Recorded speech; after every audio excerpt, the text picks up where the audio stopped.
In this video, I will show you how to integrate PayPal payments in ASP.NET Web application. So we will see how to add PayPal buttons, how to create the PayPal access token, and how to create orders. Now we need to log in as PayPal developer. Then we need to create an application and we need to associate it with a business account that will receive the payments. So for testing we can select sandbox, and for real payments we have to select live. In our case we are testing, so let's select sandbox and let's create a new application. So this application will be associated to a business account for testing, which is available just here. So we can click on sandbox accounts, and here we can see that I have these accounts. So these are the default accounts, and also I created 2 additional accounts that I will use during this video. So this is the business account that will receive the payment, and this is the client account that will be used to make the payments. Now let's create a new application. So by default we have this application, we can use it, but we can also create a new application.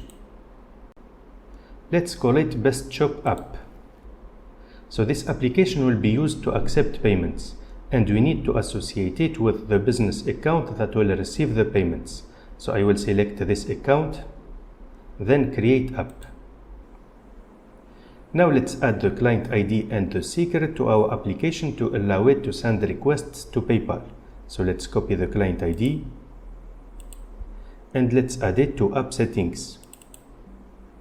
So just here we need to add a new key. We can call it PayPal settings, and the value is an object like this. We can save any number of parameters. So the first parameter is the client ID.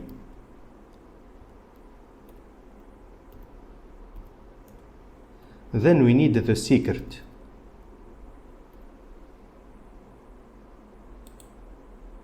So this is the secret. Let's copy it and let's paste it here. Also we need the PayPal URL that will be used to send the requests. So let's click on API and SDK, then REST APIs, then requests.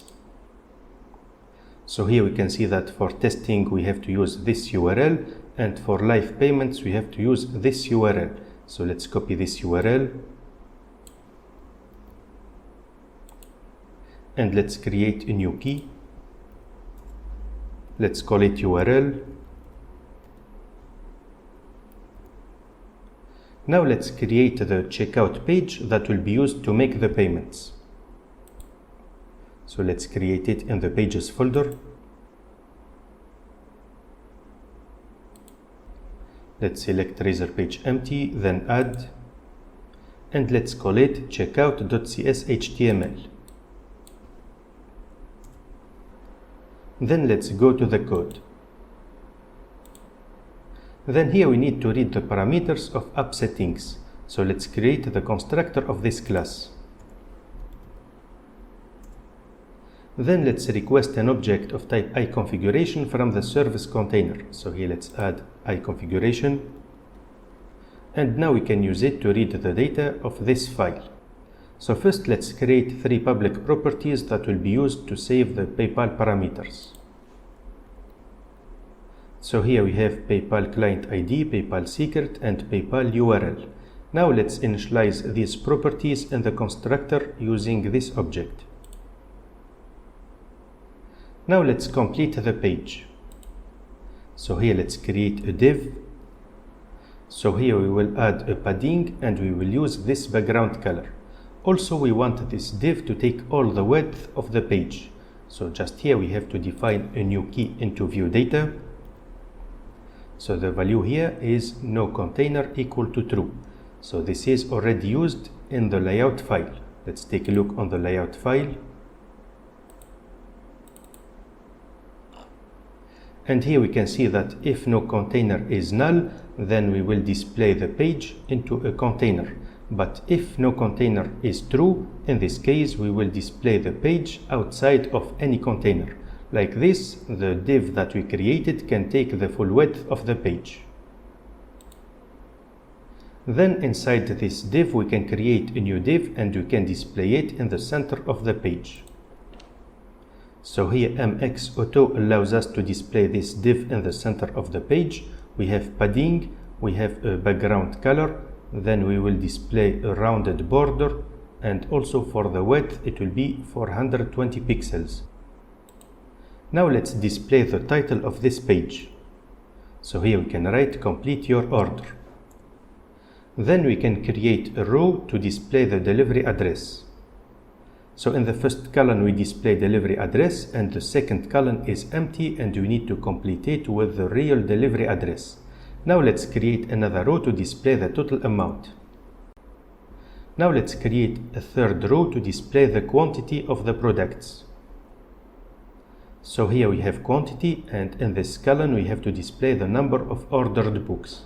Now we need to create two additional divs in order to display the PayPal buttons and also to display any notification. So first let's add a separator. Then let's create the two divs. So this div has the ID notification container. And here we will display any notification. And then here we have another div that has this ID. And inside this div we will display the PayPal buttons. Now let's test the application. So we obtain this page. We have delivery address, total amount and quantity. So we need to provide the missing values. We can obtain the missing values from the cart page. So in this page we have the total amount, we have the delivery address, and also we have the book identifiers that belong to the order. And if the user selects credit card or PayPal then checkout, we have to display the checkout page. So now we have to save the total amount, the delivery address and the book identifiers into the temp data. Like this, the checkout page can read them. So let's go to the cart model. And at the end of the onGet method, we can save the total amount into the temp data dictionary. So just here we can save the total amount. So here we will save this total amount that we calculated just here into the temp data under the key total. Also we will set the product identifiers to an empty string and the delivery address to an empty string. Then we need to save the product identifiers and the delivery address when the user submits the form. So let's go to the onPost method. So this is the onPost method, and after validating the form and verifying that the cart is not empty, we can save the product identifiers and also the delivery address. So here we will read the product identifiers from the cookies. We will save this value into temp data, and also we will save the delivery address into temp data under the key delivery address. Then we need to check what is the payment method. So if the user selects credit card or PayPal, we need to redirect him to the checkout page. So here let's check the payment method.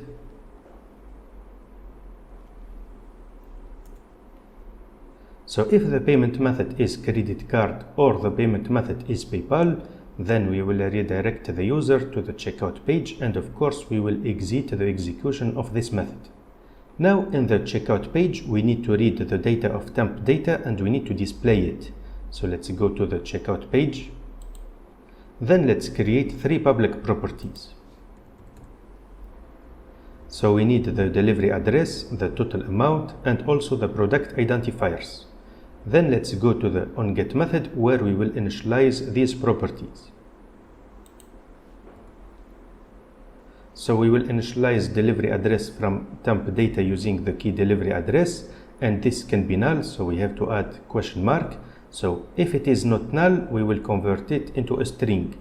But if it is null, then the value of delivery address will be an empty string. Then we can do the same thing with the total amount and with the product identifiers. So temp data allows us to read the data only one time per request, but we need to keep the data of this property. That's why we have to call tempdata.keep. So using this statement, we can read the data of temp data as many times as we want. Now we have to verify that all of these properties are initialized, and if any property is empty, then we should redirect the user. So if any property is empty, then we will redirect the user to the home page. Now we need to display these properties into the page. So let's go to the page. And here let's display the delivery address. Then here we will display the total amount. Then we need to display the quantity, but we have the product identifiers. So we have to find the number of products based on the product identifiers. So here let's add at, then parentheses, then model.product identifiers. Then we need to split this string using the separator, which is hyphen. So let's add dot split. Then we need the length of the array. So let's add dot length. So here we are reading the total amount as a string, but in the cart model, the total is of type decimal. So we need to convert it into a string. So here let's add an empty string plus total. Now let's test the application. Then in the cart page, let's select PayPal. Then checkout. So here we are redirected to the checkout page, and we can see that we have the delivery address, the total amount, and also the quantity. Let's refresh the page, and we can see that we still have access to the data. Now let's add the PayPal buttons. So to add PayPal buttons, we have to click on APIs and SDKs. Then we have to select JavaScript SDK. Then we have to select complete reference. Then in this page we have this example. So let's copy the script element and let's add it to our page. So we can add it just here.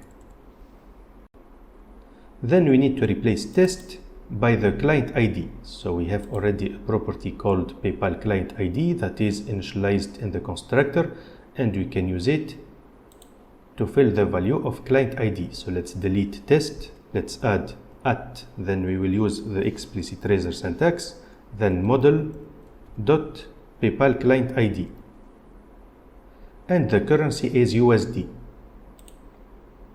Then let's copy this JavaScript example.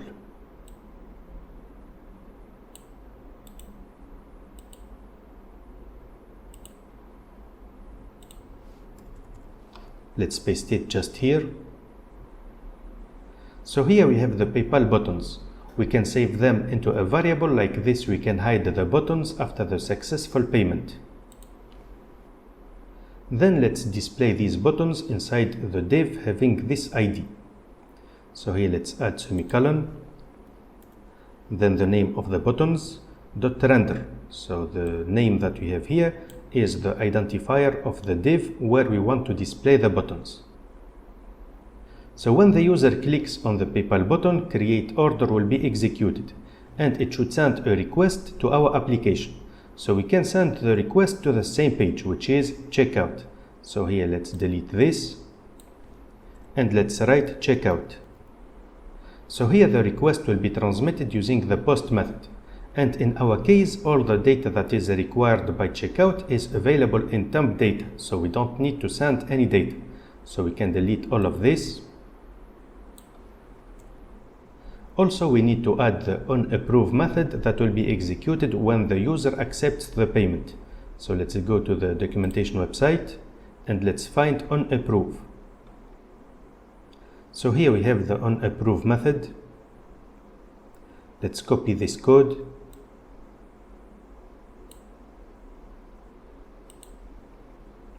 Then here let's add comma and let's paste the code. So this method is executed when the user accepts the payment. So it will send a request to our application, and our application should validate the payment. This means that we should take the money from the user account. So here we can send the request to the same page, which is checkout. So let's delete this and let's write checkout. So this is a post request that should contain the PayPal order ID, and our application will use this PayPal order ID to validate the payment and should send us a response which is success if the payment is successful. So here let's check the value of details. So let's delete all of this. So if our application returns success, then we can display this success message to the user. So we will display this message inside this div. So this is the div that we created just here. And if the response of our application is not success, in this case we will display an alert which is failed to create the order. Also, when the user accepts the payment, we can hide the PayPal buttons. So just here, let's add PayPal buttons.close. We can add two additional methods which are onCancel and onError. They are defined on the documentation website. This is onCancel and this is onError. So let's add them just after onApprove. Here let's add comma and let's add the two methods. This method is executed when the user cancels the payment. In this case, we can display the message order cancelled. And this method is executed if we have any error. So in this case, we can display this error message. So if the user cancels the payment, we can send a notification to our application in order to update the order states. So just here, we can send a request to our application. So here we will send a request to the same page using the post method, and we will include the PayPal order ID to update the payment states. So here we can see that we are sending a request to this page, the same here and here. This means that all the requests will be handled by the same method, which is not practical. So we need to create different methods to handle the different requests. To do this, we have to define the handle parameter. So here let's add question mark, then handle, and it is equal to create order. This means that the request will be processed by the method called onPostCreateOrder because the request is transmitted using the post method. Let's do the same thing here. So this request will be processed by the method called onPostCompleteOrder.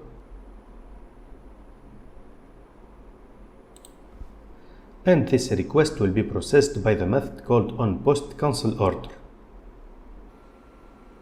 And here we have the PayPal buttons. Now let's create the different action methods of the checkout page that will process the different requests of the PayPal buttons. So let's go to the page model, and the first method that we should create is called onPostCreateOrder. So this method should return a JSON object that contains the PayPal order ID. So here for the type it is JSON result. So here let's create an anonymous type. And inside this object we need to define the ID property. So the ID that we have here is the PayPal order ID that we are reading inside the JavaScript code. So here we can see that the response should contain the ID, which is this property. Now let's return this object. Then let's create the second action method. So the second action method should be called onPostCompleteOrder. So this method requires the PayPal order ID. So the PayPal order ID is already included in the body of the request.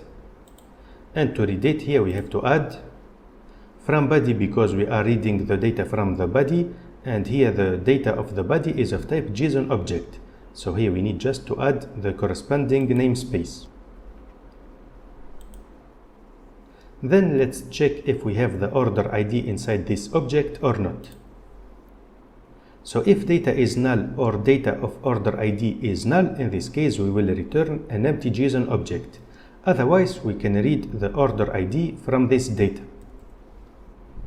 So we can display the order ID on the console for debugging purpose. And for the moment let's return an empty JSON object. So if the payment is accepted, we need to return a JSON object that contains the text success. So here we can see that if details is equal to success, we will display this success message. Now let's create the last action method. It should be called onPostCancelOrder.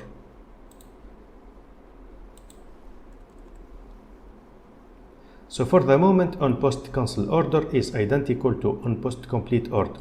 We will read a JSON object from the body, and we need to find the order ID, which is the PayPal order ID. And then we need to update the payment states in the database, and we will return an empty JSON object. So by default, when we send post requests to Razor pages, it is necessary that the post request contains a protection token. But in our case, we did not include any protection token to our post requests. So we need to disable the CSRF protection. To do this, we have to decorate our class with ignore anti-forgery token. So just here above the class, we have to add the attribute. So to send requests to PayPal API, we need a PayPal access token, which is a JSON web token. So inside this class, we can create a private method. It returns a string, which is the PayPal access token. And we can call this method getPayPalAccessToken. So let's create a string and let's return it. Now we need the PayPal URL that allows us to create the PayPal access token. So here let's create a variable, let's call it URL. And the first part of this URL is the URL that we have inside app settings, which is this URL. So here let's write the name of the property, which is PayPal URL, plus an extension to the URL. To find it, we have to go to the documentation website of PayPal. Then here let's click on REST APIs. Then authentication. Then here we can see that we have to send a request to the URL that ends with this text. So let's copy it. And let's paste it just here. Then let's create an HTTP client that allows us to send a request to PayPal. Then we need to create a string that contains the encoded user credentials. So here we have this string. It is equal to the PayPal client ID, then colon, then the PayPal secret that we have inside app settings. Then we will encode this string and we will add it to the header of the request. Then we need to create an HTTP request message. So this message will be transmitted using the post method to this URL that we defined just here. And as a content, we have to add grant type equal to client credentials. So this is already indicated on the documentation website of PayPal. So here we can see that in the content, we need to use this type and we need to include this data. Then we will send a request and we will wait for the response. Then let's read the response. Then let's check if we have a success response. Then let's read the response as a string. So this response, which is a string, is in fact a JSON object. So let's convert it into a JSON node. We can see the format of this JSON object on the documentation website. So here this is an example of the response. It is a JSON object and it should contain the access token. So now we need to read this access token.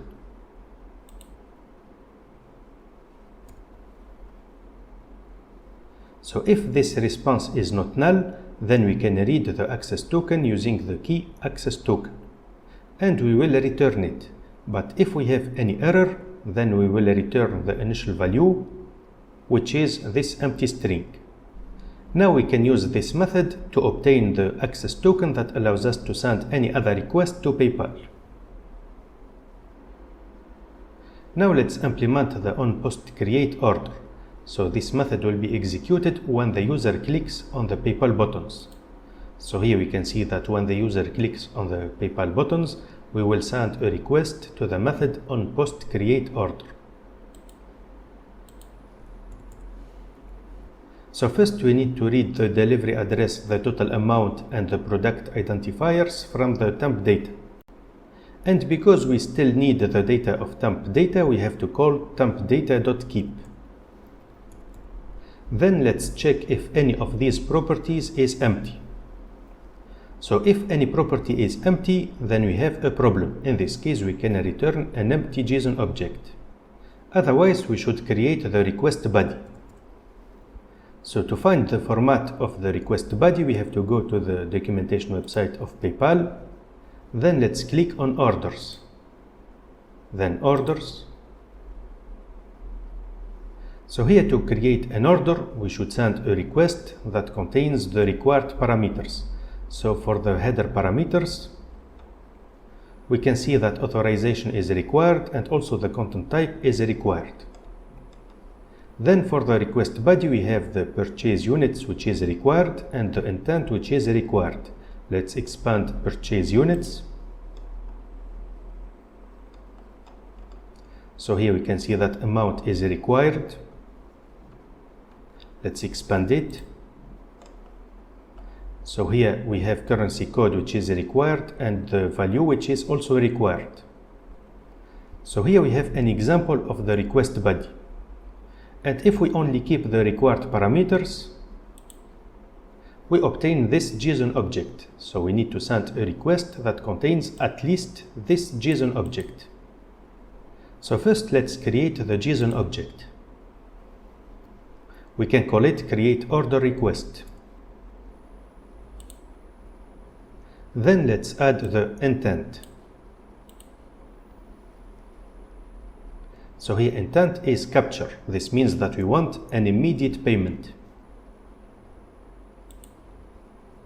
Then let's create the amount object. So we can call this object amount. It contains the currency code, which is USD, and the total amount, which is value, and the value is total, which is the property that we obtained just here. Then we should add the amount to another JSON object, and we should add this JSON object to a JSON array.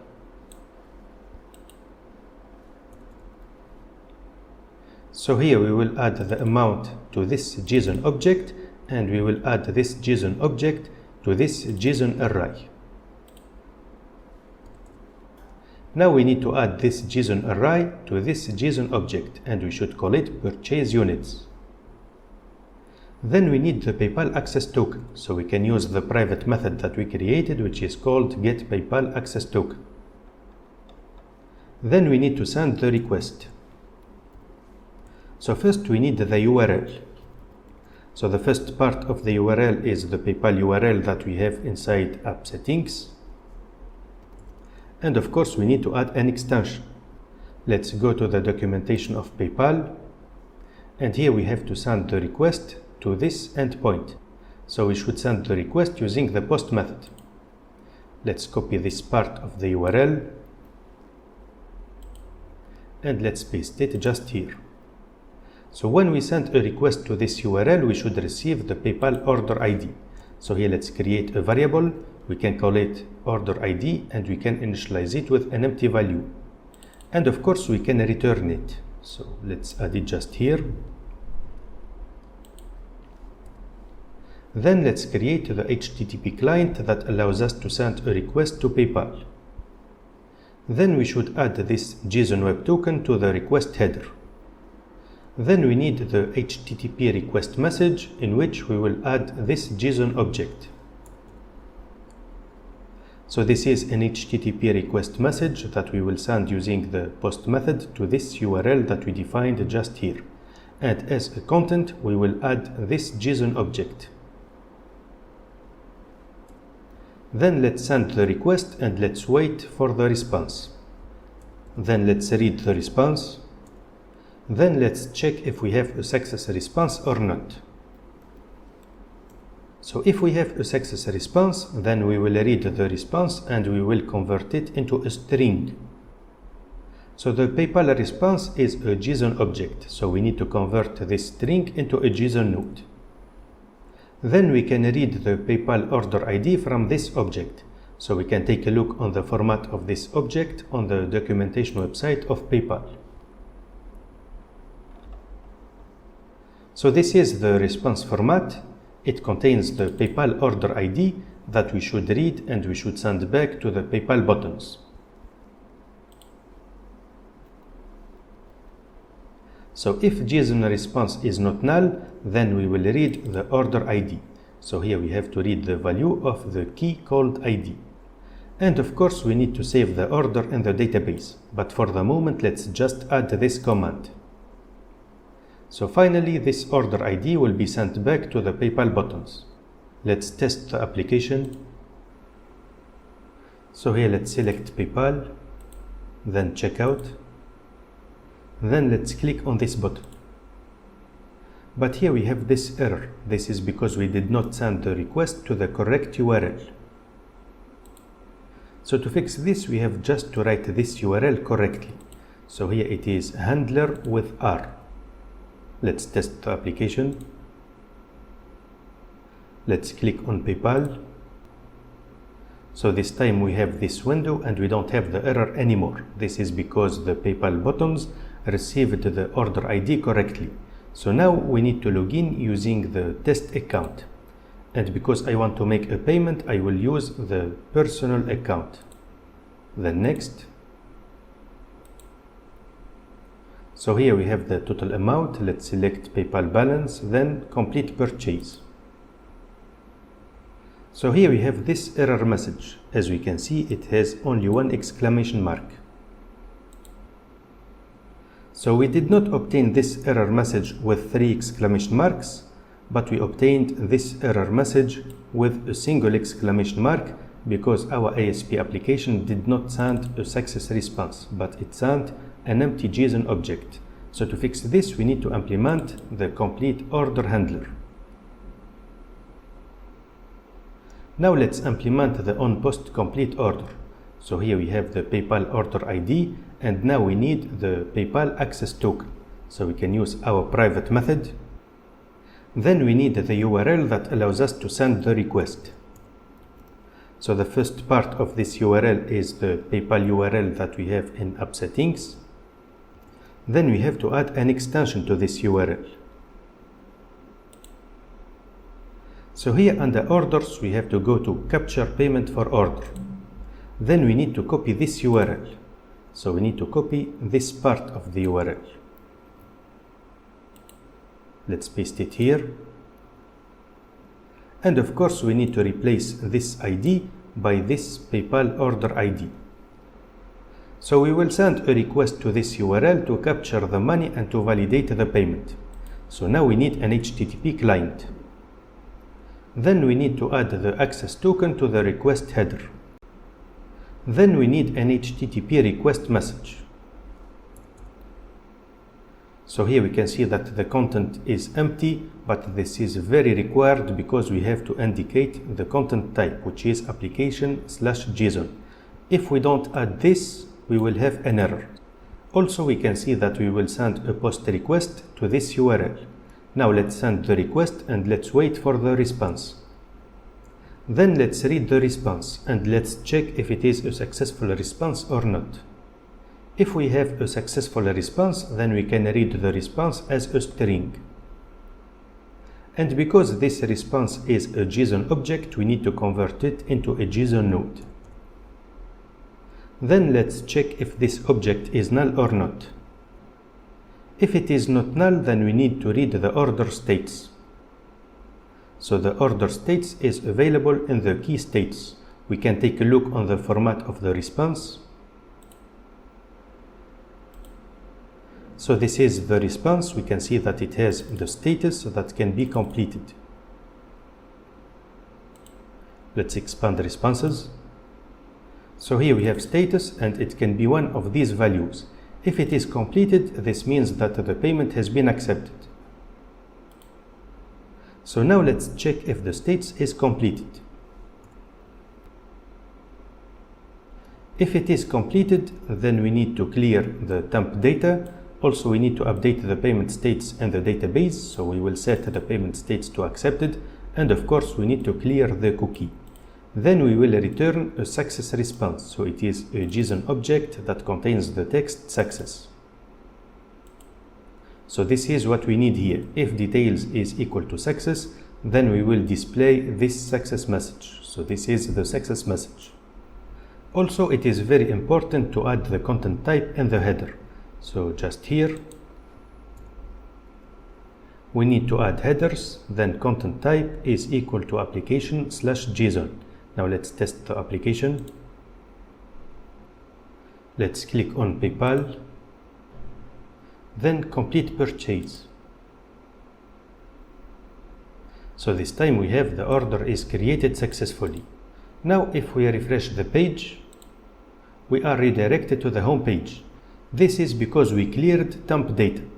Now let's take a look on the order on PayPal. Let's go to Testing Tools, then Sandbox Accounts. Then we can either log into this business account that received the payment or to this personal account that made the payment. So let's log into this account. So to log into this business account, we need to go to this URL and we have to use this email address and this password. So let's copy the password and let's go to this URL. Then login. Then let's log into this business account. Let's go to activity, then all transactions. And here we have the list of transactions. This is the last transaction and it is completed. And here we have the total amount. So for more details about this transaction, we can click on this link. And here we have the transaction ID, which is the PayPal order ID. Now let's log out and let's log in to the personal account.